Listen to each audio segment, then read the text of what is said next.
So I went to an X-Wing event where I was playing against a guy who was relatively new to the game, kind of like I was. I had just played on the kitchen table. And the guy was flying incredible, and my dice were just not cooperating, and I wasn't putting myself in the optimal position to get out of it. And I started getting hot-headed, and I started losing my temper. I'd be like, oh, that figures. It takes no skill to roll some dice. Got the game, good job, and I just went off to my friends around me, blaming the dice, to the point where this kid who I had been playing against was standing across from me. And all of his hard work, all of his achievements had just meant nothing because all I did was blame the dice. It was bad, and I didn't know I was doing it.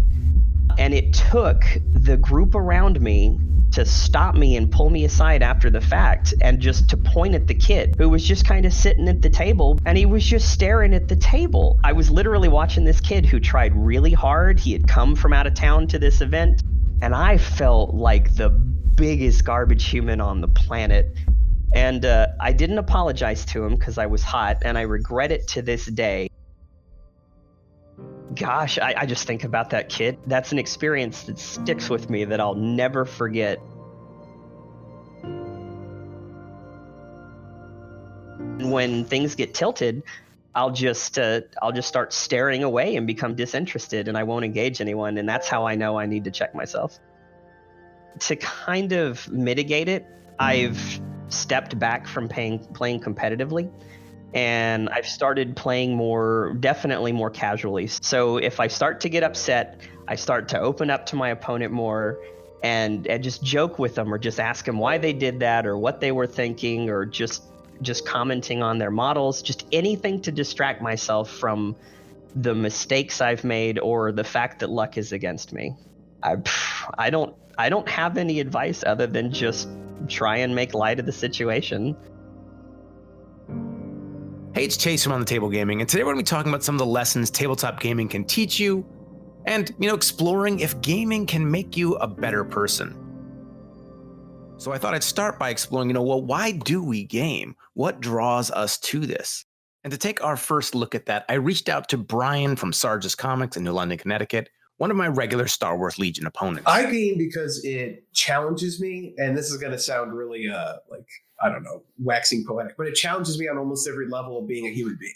So with more modern board games and wargaming in particular, you can't just sit down and roll dice like in Yahtzee. You have to be able to comprehend directions to build your models. You have to be able to paint, and sometimes you have to understand color theory to make a good army. But then when you're at the game, there's tactics, there's strategy, social interaction, the ability to handle arguments in a way that it doesn't escalate. So it's like it challenges you being an adult in almost every way.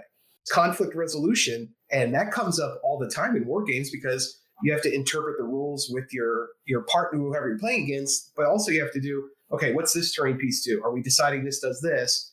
And, at some point there's going to be a disagreement, and you can either scream at each other like children, or you can act like adults and just come to a compromise where both players get something. Now, Brian's a very relaxed guy, and I've always enjoyed our games of Star Wars Legion, and I know he plays a lot of other games and has a lot of gaming experience, so I had to ask, was there a time when your emotions got the better of you? I was playing Armada, which, in case people don't know, it's Star Wars capital ship fleet battles. And I've been playing it for about a year, and I probably spent about, I want to say $300 on getting everything the Empire had. And I never won a game, and I tried really hard. So one time I decided I'm just going to run 7 Victory class Star Destroyers, which is a lot of hull, it's a lot of dice, and it's a lot of ships. And I got rolled. I mean, I didn't get any points, any objectives. So I packed my stuff up, and I was really calm, said goodnight to everybody, went outside. And when I got home, I was so angry. I picked up my box of stuff and I threw it on the ground as hard as I could, and I broke half of my things. And the next week, I sold whatever I had left for like $20 just to get rid of it.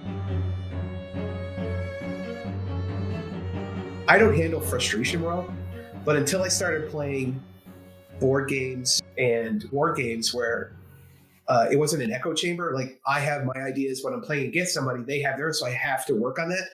It actually helped me curb the frustration I have from either losing or bad dice rolls, or more often when somebody has a different opinion than I do. I don't get as frustrated as I used to. So I think I'm a better person overall because I've learned to deal with my frustration problems through wargaming, through board gaming and stuff like that. And I think I'd be a much less fun person to be around if I just played like Call of Duty, where you just sit there and get angry. In board games, in tabletop playing, you have an idea in your head of how this is going to go. You roll your dice and it doesn't go that way. You can either get mad or you could just, okay, that didn't go my way. What do I do next? And I think that's what has helped me. So one of the things that really struck me about my conversation with Brian is that wargaming provides lots of challenges. And it got me thinking, if the challenges from wargaming help us grow, what if we could better identify those instances, those moments when we are presented with opportunities and be, more skillful in handling them, like kind of increasing our ability to learn from those opportunities. So I figured I'd reach out to yet another person, someone I often like to bounce ideas off of.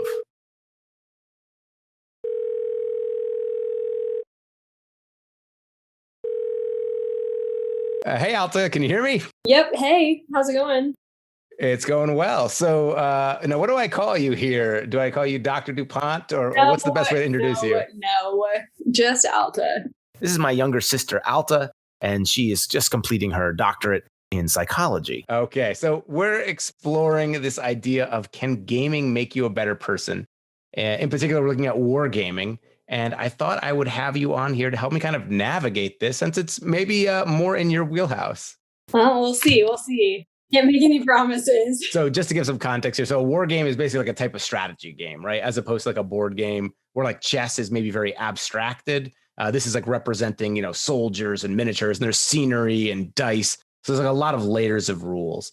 And so, with this comes also the potential for conflict. And I want to start off with this idea of tilting. Are you familiar with that word? No, I've never heard of that. Okay, well, so it's not an actual psychological term then, I guess, in the larger world. And this concept actually came up in one of my other conversations. And the term tilting was just expertly described. For those who don't understand what tilting is, it's a poker term. And this is yet another Brian from Big Top Gaming. It's essentially when the game hasn't gone your way and you lose it. Applies a lot in wargaming. Some of us are really susceptible to the tilt. One of the things that happens the most in wargaming for me is that when I tilt, it's not because of something my opponent did, not because of some rule that I didn't understand.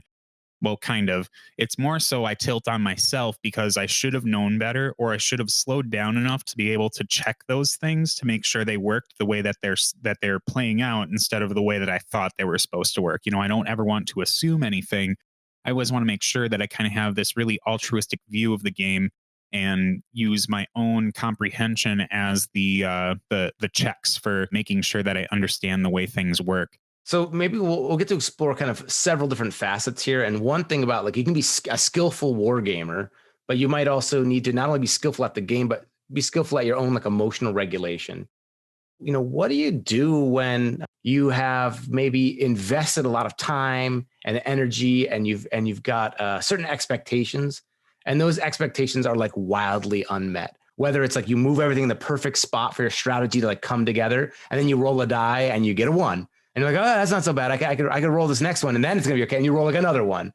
And you're just like, why? Why is this happening? What are things you can do when you feel that you are getting tilted, or that you're thinking that the world is like out to get you? It's just like unfair. One way to think about it is that if you think of your emotions on like a thermometer, so like from 0 to 100, right, the skills that you're going to use are going to be completely different if your emotions are like 0 to 30 versus like 70 and above, where you're like feeling really intense emotion, like about to lose it. The key is kind of identifying it then. Absolutely. That is the hardest part.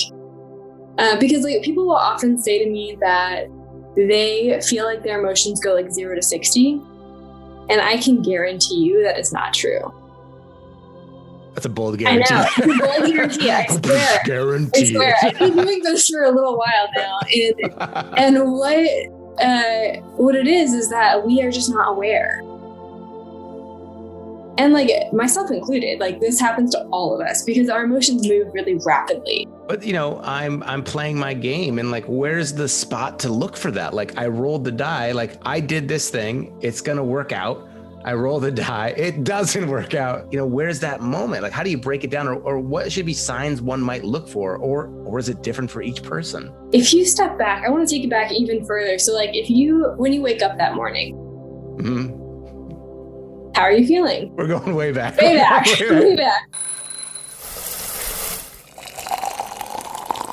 How do you feel? Like, did you like drink coffee? Did you like actually eat? Like, when you come into a game, you are bringing with you so much baggage.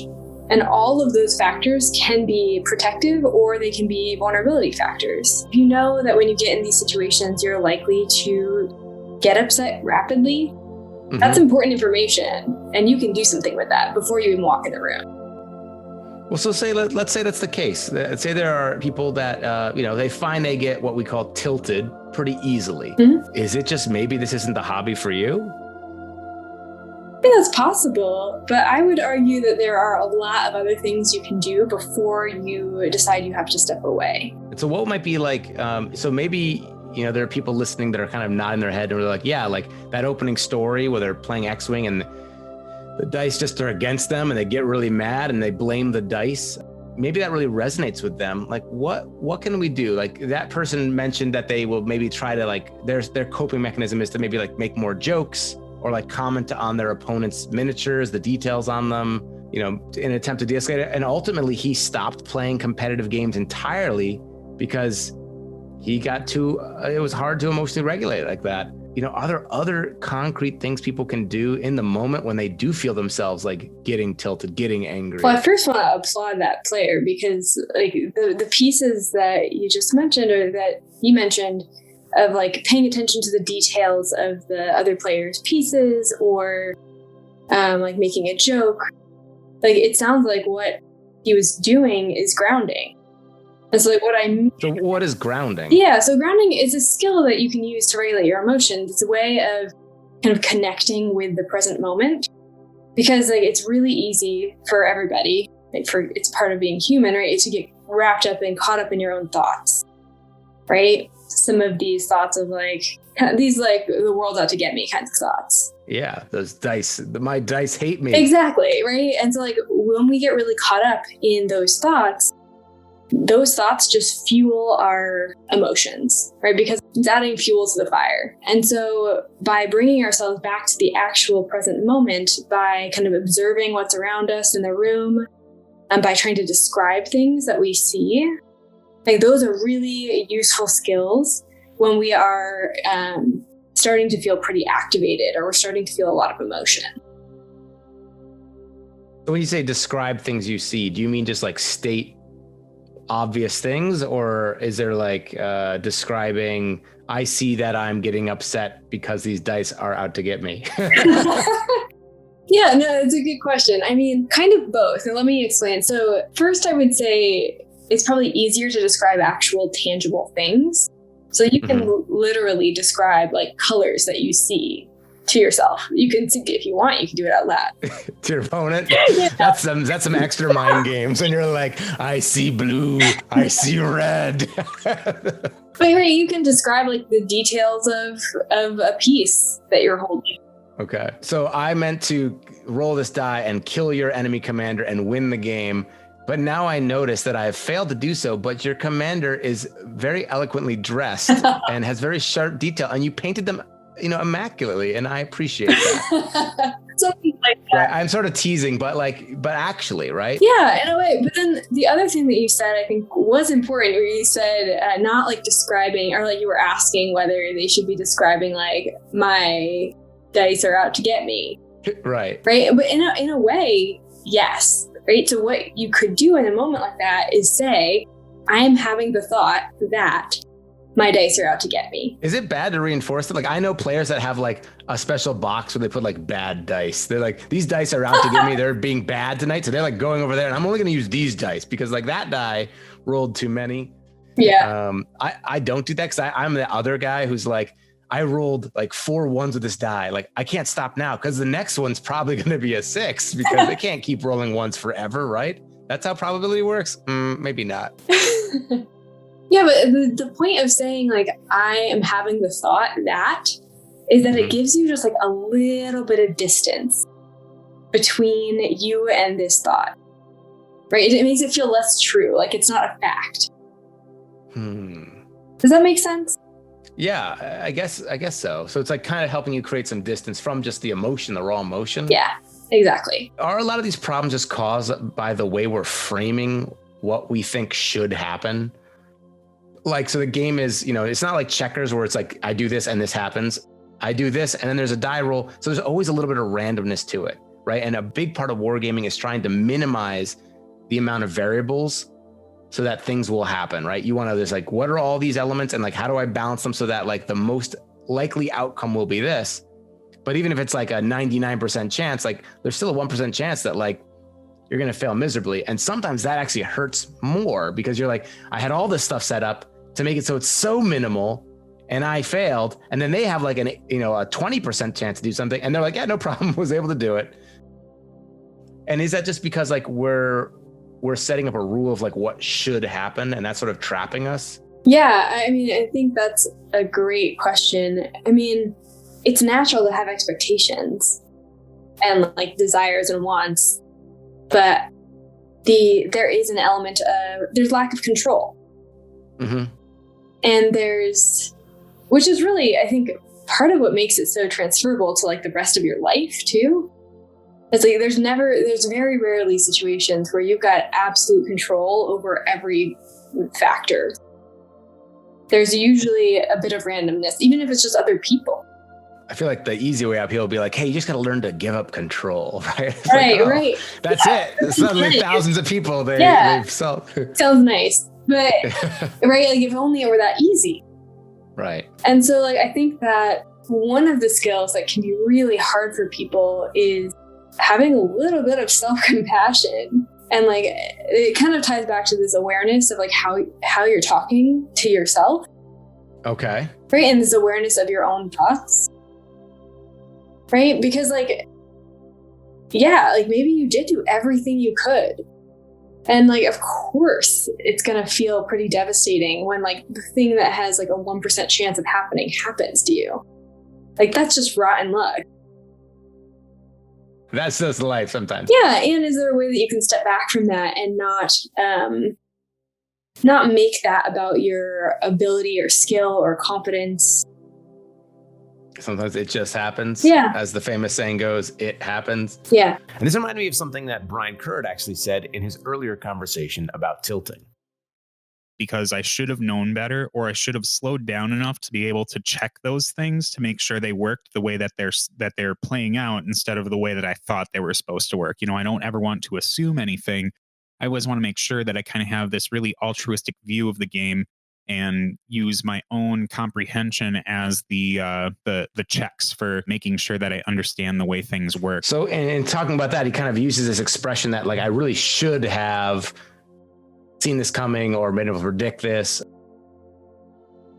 And I think that maybe makes sense on some level, but if you're getting tilted and you're like, I almost see that as like the spiral you get trapped in, right? Where it's like you make your mistake and like, I should have seen that. And then like for the rest of the game, you're thinking like, oh, I should have done this. I should have done that. Yeah. And that's actually throwing you off. That's exactly right. And I want to be careful here because making a blanket statement of like, oh, you shouldn't talk like that.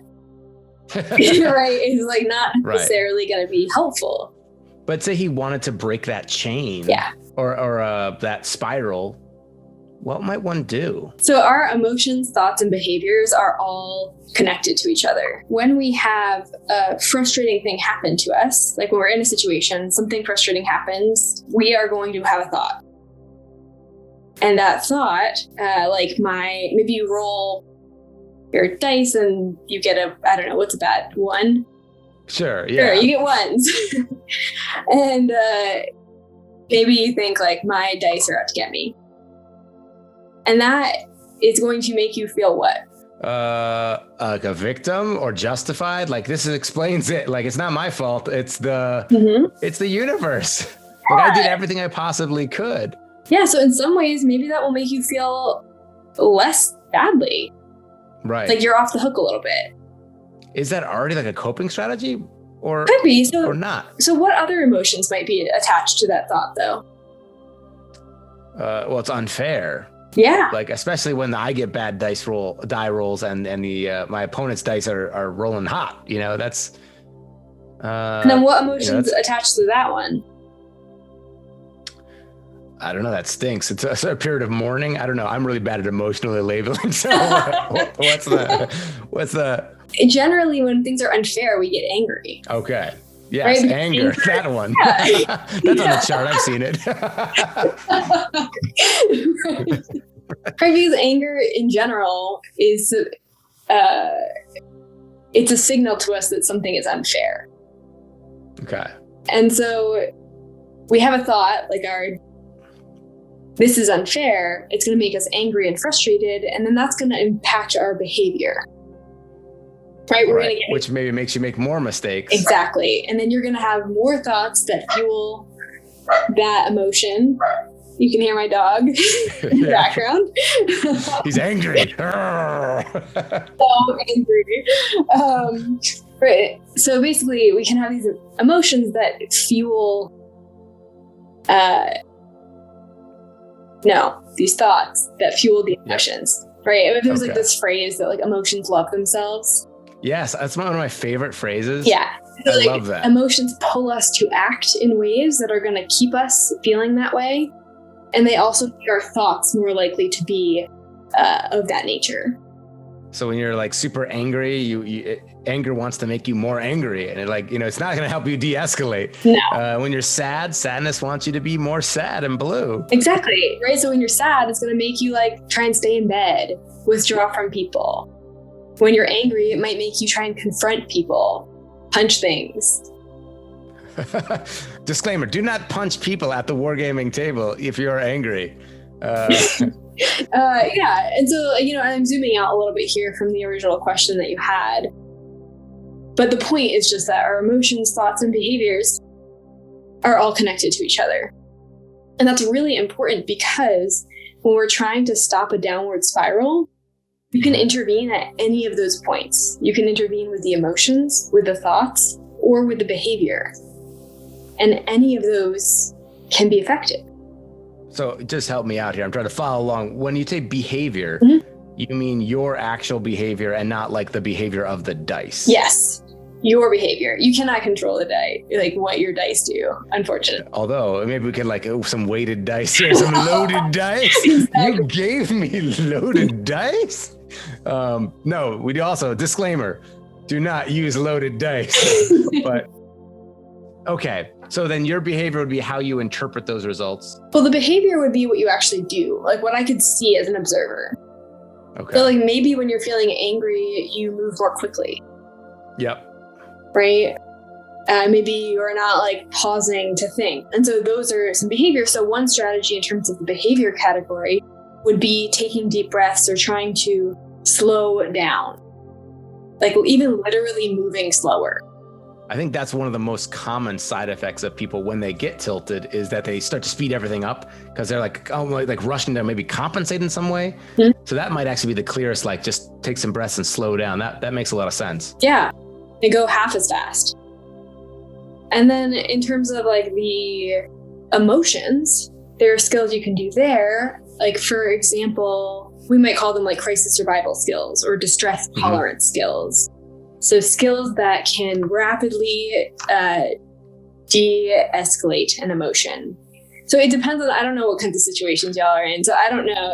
In that opening story, he basically starts going off and saying, like, oh, it's all the dice. And like, that kid's not playing well. Like it's his dice. Like he's just rolling lucky. And like, he hurts this kid's feeling by being angry and like kind of venting outwardly.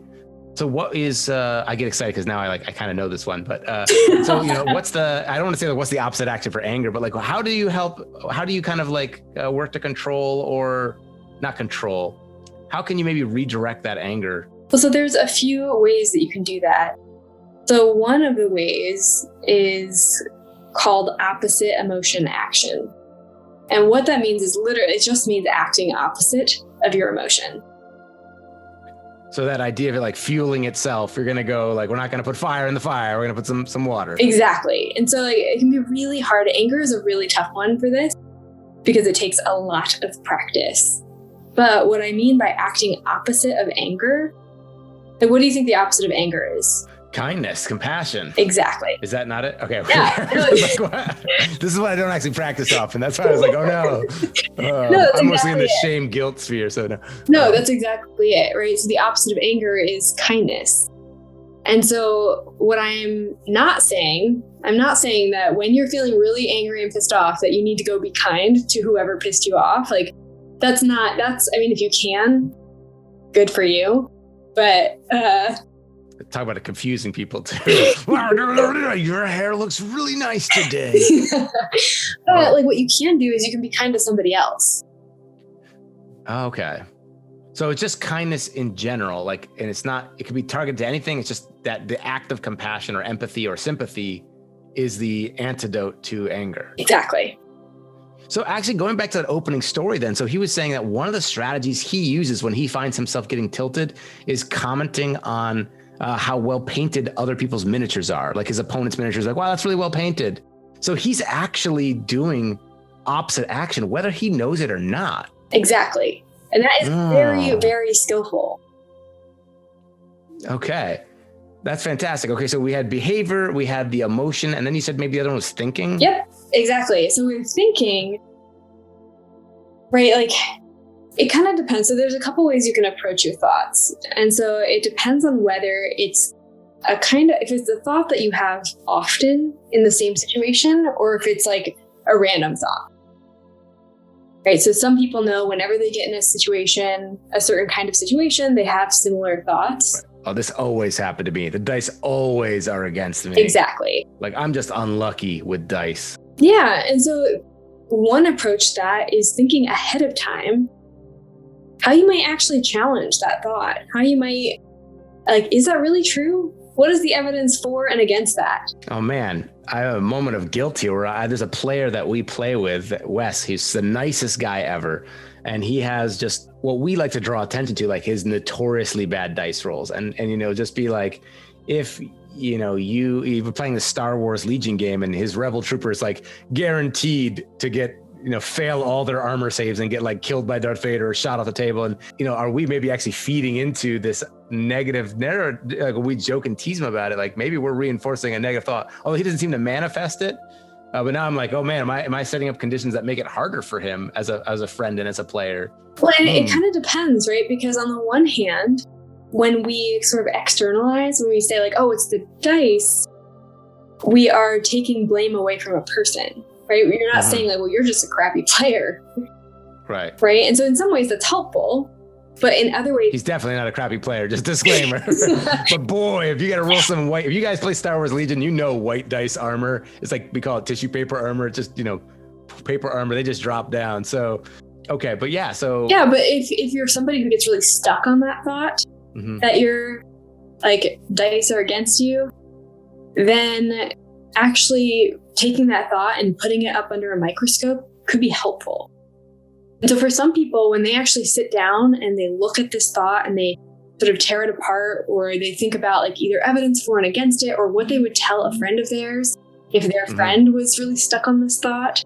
Okay, so they kind of externalize it. Like it's maybe make a little bit of separation from yourself. Sometimes that can be really helpful. For other people, that can just make them a little bit more like ingrained, or like it can make the thought feel even stickier, just depending on you. And so for those people, it's usually more effective to try to take the like, I'm having the thought that approach, where you, when you notice the thought, you say, you repeat the thought, but you just say, I'm having the thought that my dice are out to get me. Right? It does sound ridiculous when you say it that way, though. Yeah, and that's like, but it's not to get me. They hate me. But like, I'm having the thought that my dice are out to get me, and I'm like, oh, I already feel like the separation there. Yeah, and with that, it's called it's called diffusion. And I'm also still having the thought, but I'm not like, I'm acknowledging it without maybe even judging it there, or I guess I am judging it, but I don't feel like it's necessarily hostile. Maybe it's just the way I'm thinking of it now, though. I'm like, I'm having the thought that my dice are out to get me. No, you're onto something. Yeah, there. I'm having it. Yeah. I'm being honest. Yeah. Yeah, I think, and you're really onto something there, because if you'll notice that in both of those situations, whether you're challenging the thought or you're just trying to notice it and let it pass, and you're still having the thought in both of those situations. Like, nothing I'm going to tell you is going to make it so you just never have that thought again. Right. And because you can't control that. Exactly. Like, you just can't. Like, our brains make thoughts. That's what they do. And they don't have to be helpful thoughts. They just, You're telling me. And so, like, the key is what you do with the thought that you have. So then just to recap then. So the idea here being that, gaming provides us with a lot of opportunities to have these challenging interactions. And now that if we're more skillful and we can identify these like key moments using some of the things you talked about, that can really maybe help us grow as individuals.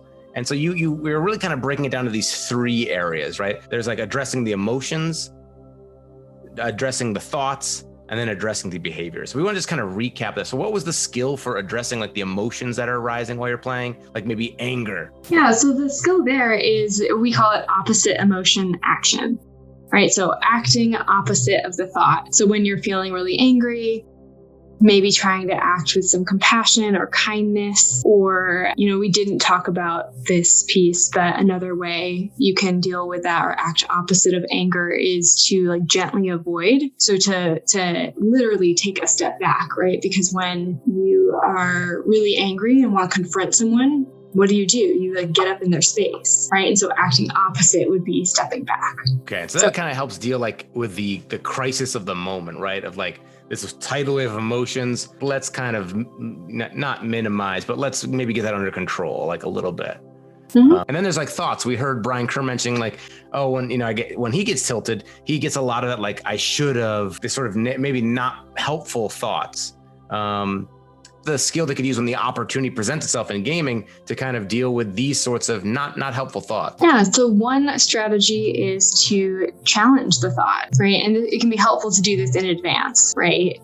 Rather than in the moment, but to think in advance of like, what can I tell myself in that moment when I am having these thoughts? One of the magical phrases in my life is always just like, it makes sense, right? Like, yeah, it makes sense that I might be annoyed with this, or it makes sense that I might feel a certain way about something because, the chances of me rolling 10 dice with ones is pretty minimal. Surprise. It makes sense I'm surprised by that. And what I love about that response in particular is that it's really infused with some self-compassion, right? You're validating yourself. You're saying like, yeah, it's not that I shouldn't feel this way. Like, I do feel this way and it's understandable. And you still have a choice of how to act on that, which kind of leads us to the last category of behavior. And for that, you mentioned earlier, the idea of maybe even like actually slowing down. And I think that really resonated because a lot of times when we see people get tilted, they do get a little bit more hurried or like a little more frantic. There's like a certain energy that you can actually observe in someone who's maybe, getting a little hot and bothered.